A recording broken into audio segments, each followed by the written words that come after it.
Okay. Western North Carolina has been through a horrific experience, and it is amazing how we have come together and done as much as we have done in such a short amount of time. May all of you who are still suffering from great loss know that you are loved and that we care about you. My story through Helene is a story of resilience and planning. My mama told me to always plan for the worst and expect the best. And I have lived that way most of my life. I decided that I wanted to build a Greenbelt certified home when the certification program came out. And it took me almost 15 years to accomplish that goal. One of the things I wanted to do was be very careful in the site selection because I knew that where I located my house was going to be very important. And I waited until I found the Agrihood at Olivet in Asheville, North Carolina. And once I found that, I waited another 2 years to find the lot that I wanted because I wanted to be on our farm side.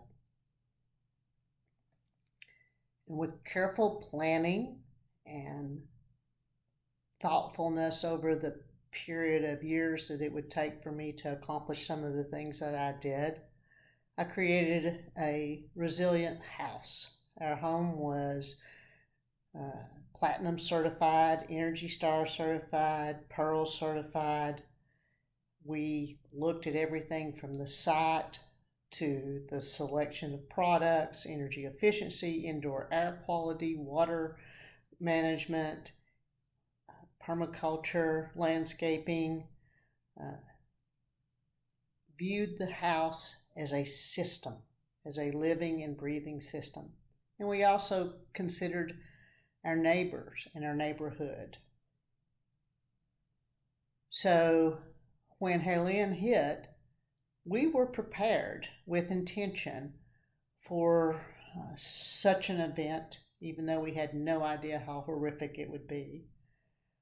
But we had solar panels and backup batteries, and I had made the decision to stay on the well and not go with city water.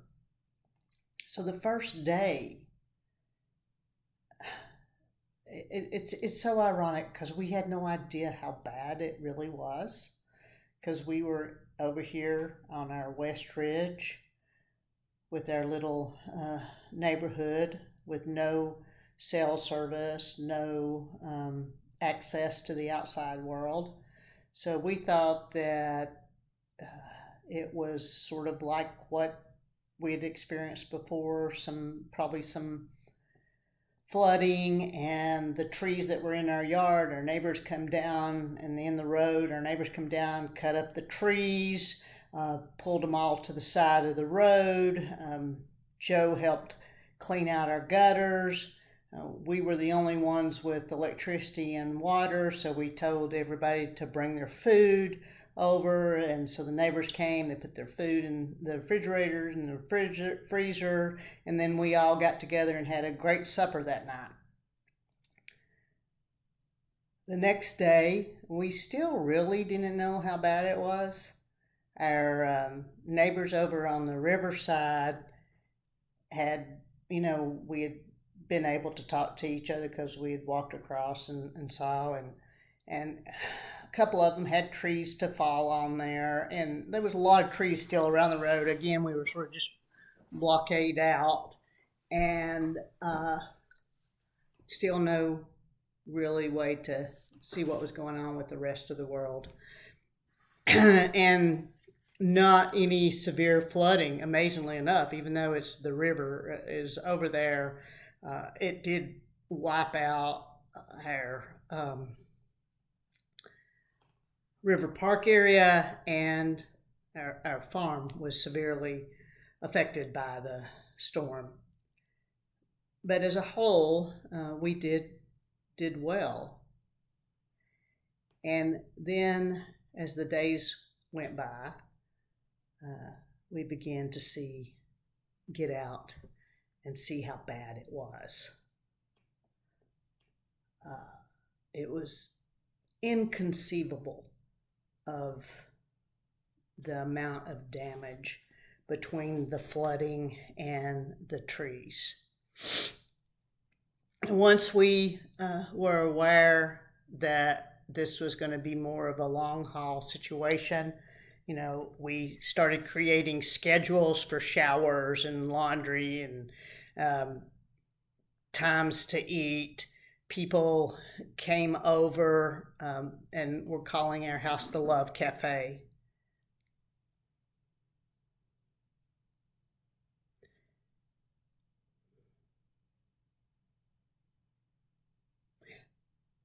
As I write this article, it's been 1 month since we've had to deal with they call it a tropical storm Helene, but since we've had to deal with Helene. We have 16 counties that's been affected in western North Carolina. We still have some places without electricity, some places still no roads, some towns completely wiped out. We also have restaurants and stores starting to open again.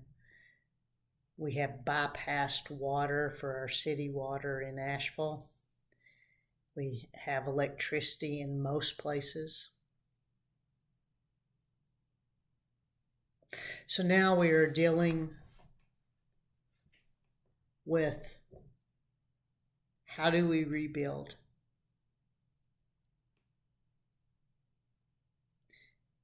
With thoughtfulness and with love. The greatest thing that I have experienced and known through this is that people are good. We actually do care about each other. And I hope that we can continue to care about one another and find how we are all connected rather than different.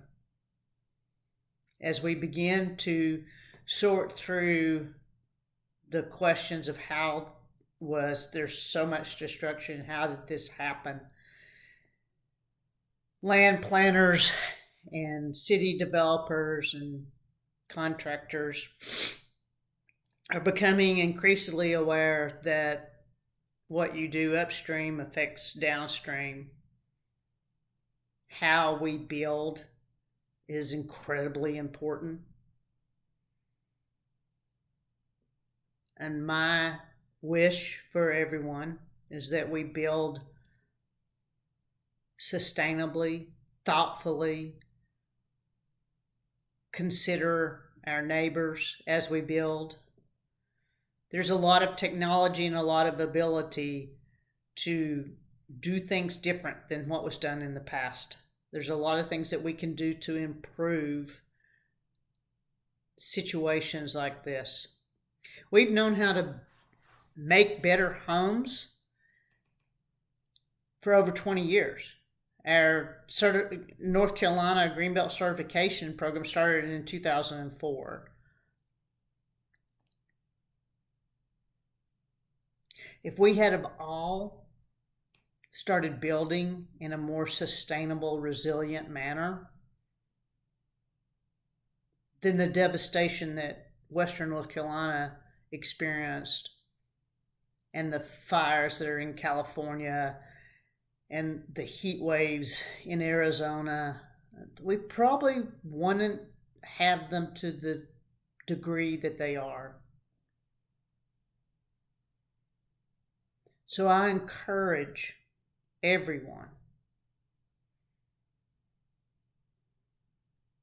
to think about how we can work together and support each other, and how